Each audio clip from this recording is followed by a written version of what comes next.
When the top level was built, no more could be placed. It was and is the maximal apex. Elder Scrolls, indeed. The Empire. They absconded with them, or so they think. The ones they saw, the ones they thought they saw. I know of one, forgotten, sequestered. But I cannot go to it, not poor Septimus, for I have arisen beyond its grasp. Here, well, here as in this plain, Mundus, Tamriel, nearby, relatively speaking. On the cosmological scale, well, it's all nearby. The price of power sometimes is your own mind. Every time you read an Elder Scroll, you lose part of yourself. Sometimes the tax is merely your eyesight. Sometimes it is your mind. Sometimes your life. Such is the burden that one must take upon themselves to learn the truth about reality, to obtain that which shouldn't be obtained. Of course, we fickle creatures always try to anger the gods, to find ways to obtain said wisdom while avoiding its repercussions. There was a race like such in here, a group of elves called the Dwemer.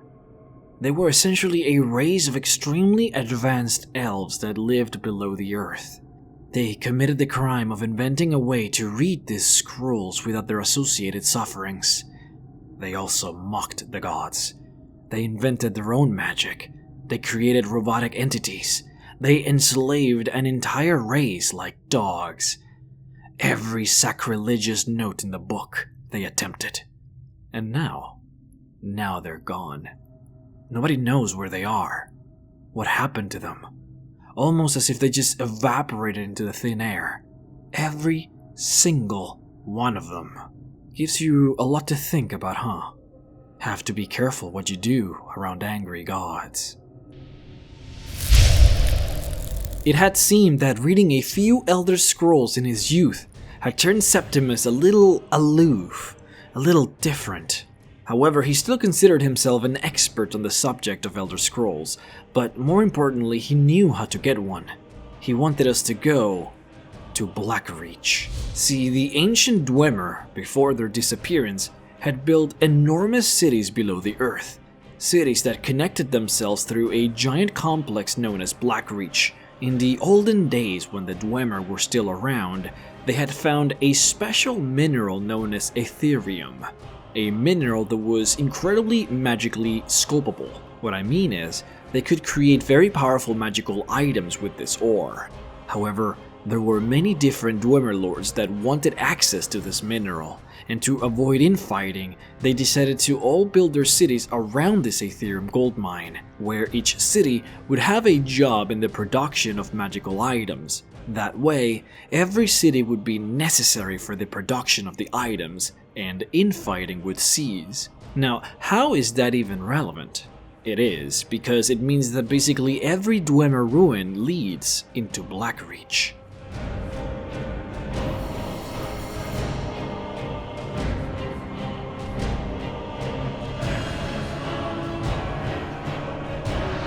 Septimus told the Dragonborn where to look, a Dwemer ruin far deeper than Blackreach, which meant the Dragonborn would have to fight through an entire Dwemer ruin, only to find Blackreach and fight his way through it, only to then keep going further down into yet another Dwemer ruin, in order to find the Elder Scroll. His work, to say the least, was cut out for him. His greatest challenge yet, since he was no longer fighting simple undead draugrs and poisonous spiders anymore. He was fighting the robotic creations of an ancient technological race alongside the forgotten slaves of said race, who were now blind and murderous. See, the Falmer, the weird elvish-looking creatures that the Dragonborn found under the depths of the Dwemer ruins, used to be the Snow Elves, an old proud race of elves who used to live in Skyrim before the humans ever even came here. They had a war with the humans and lost, and as they ran away into the depths of the earth seeking help from the Dwemer instead enslaved them and poisoned them with shrooms that made them blind. They and the robots are all that's left of that time. The fighting was rough, even encountering one of the greatest creations of the Dwemer for all-out warfare, a Dwemer Centurion. Shocking, really, the level of technology that this race managed to accrue. The ability to grant perpetual permanent energy into a construct to make it last for thousands of years. Of course, the story gets even darker when you look deep into their cores, realizing it is all soul energy. The Dwemer used the souls of living creatures to power these automatons, further dropping them deeper and deeper into their sinful despair. The battle was done, however, and the Dragonborn had found the lexicon where the Elder Scroll was resting. A beautiful construct designed to read an Elder Scroll without incurring any of its negative factors. A very long trek, and extremely hard fought, but the Dragonborn had his price. It was now time to go back into the throat of the world, the greatest and tallest mountain in Skyrim, to glimpse into the past and obtain the shout that will hopefully bring Alduin to his knees. You have it. The Kell, the Elder Scroll, Tidkrech Kalos. Time shudders at its touch. There is no question, you are doom-driven. Kogan Akatosh. The very bones of the earth are at your disposal. Go then, fulfill your destiny. Take the scroll to the Time Wound. Do not delay. Alduin will be coming. He cannot miss the signs.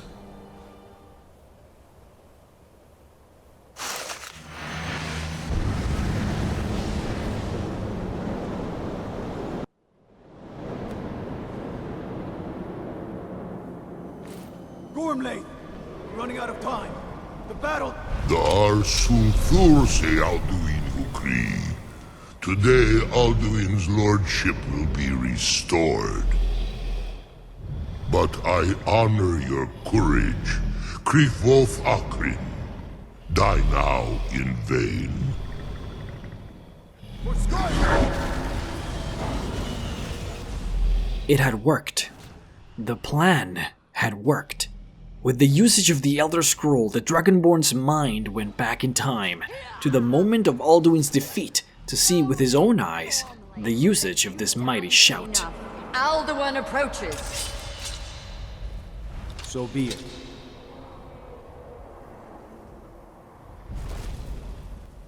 Me, Tarudis, Ani, Him Hind Paliv, Zuu Hindan. Let those that watch from Sovngarde envy us this day.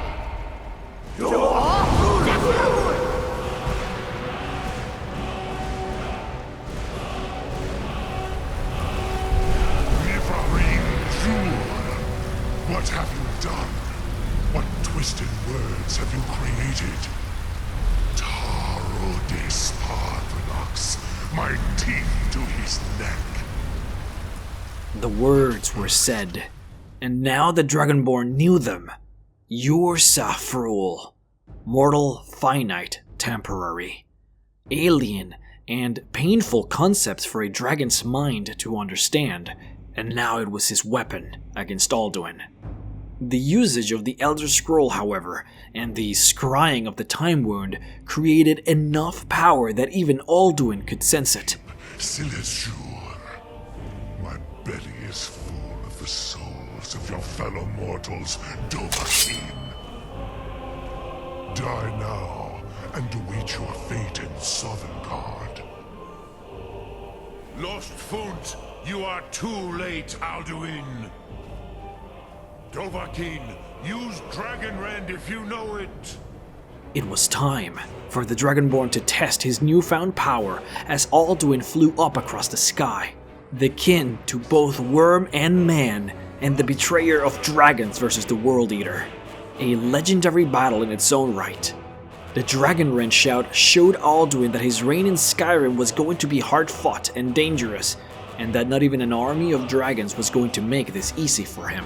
Like the Dragon War, Dragonrend crippled Alduin enough for the Dragonborn to strike a few good blows, and unlike the Dragon War, Alduin was actually bested. Use Dragonrend is the only chance to defeat him.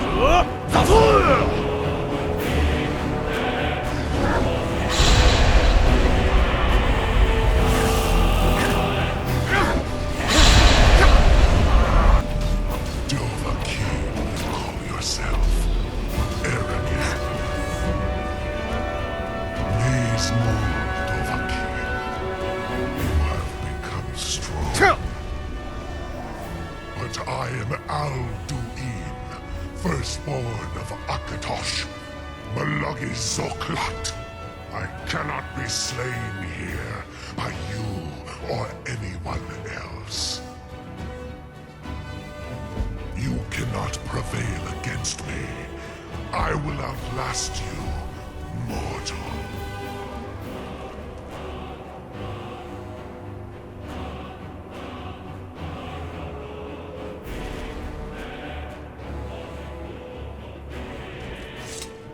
Unfortunately, closing in on a powerful dragon is difficult, especially on a demigod. Alduin's resilience is near perfect, his strikes dangerous, and his willpower legendary. He is definitely affected by the Dragonrend shout, but not quite as a normal dragon is. He seemingly having the ability to resist his effects after a while, and like that, Alduin managed to escape.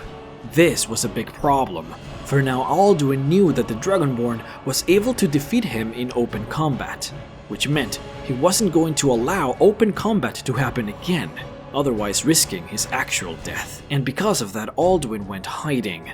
For as long as he was out there somewhere, dragons would continue to be resurrected and Skyrim, no, all of the world would be in danger. So the Dragonborn needed to do something, even though his options were very limited. MrRhexx, however, had a fantastic idea, for he understood the dragons very well, of course him being one of them. He figured that Alduin, having suffered such a defeat, would most definitely cripple the loyalty that his dragon minions would have for him, since dragons more than anything respect power over all. And the power of the Dovahkiin, of the Dragonborn, was greater than that of Alduin. If only they could defeat and capture a dragon without killing it, could they persuade it to betray Alduin and join the Dragonborn's cause. For only one of Alduin's warriors would know of his hiding location. It was a good plan, though it was going to be fairly tricky. Holding down a dragon enough to actually interrogate it and persuade it is near impossible, for there is nothing that they detest more than being held and constricted. Thankfully, there was a place designed to hold and incarcerate a dragon, and the owner of that place happened to be an ally of the Dragonborn, our old friend Balgruuf, Jarl of Whiterun. See, the castle of the Jarl is named Dragonreach because it actually used to hold a captive dragon, a dragon called Numinix, who was captured and held as a trophy. So the entirety of the balcony of his castle was made and suited for this one purpose, including the harness that was used to hold said dragon. It was perfect. Or rather, it would have been perfect if Balgruuf would have been as enthusiastic about this plan as the Dragonborn was. See, as we have been following the story of the Dovahkiin in his quest of understanding himself, his destiny and his fate, the world kept on going in the background, and the war between the Stormcloaks and the Imperials grew fiercer and fiercer.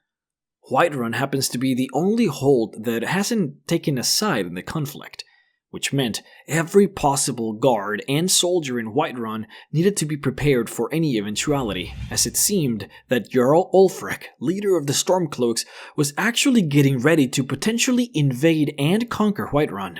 What I mean to say is, Jarl Balgruuf had a lot to worry about without even adding a potential dangerous dragon to the equation.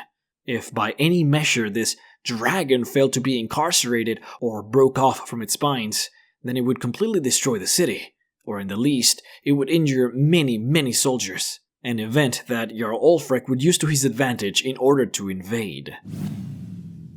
It was here where the power and influence of the Dragonborn truly showed. You can be great at killing monsters and dragons. You can be persuasive, and history can have all its glory tied to your back. But get in the middle of an emperor's war, and the emperor will simply slay you. It was here when the Dragonborn needed to stop this civil war, even if just for a small moment. A moment long enough to allow him to use Whiterun in his plan to catch a dragon. If you would like to watch the full 2-hour video, then be sure to head on over to patreon.com/MrRhexx, where the video is available to all patrons. Otherwise, stay tuned as we will continue to upload the rest throughout the next couple of weeks every Monday, Wednesday, and Friday. Lastly, I would like to thank Dylan Baker, Toby Oliver, and Alex Fitchie for supporting me on Patreon and allowing this to happen. Thank you very much.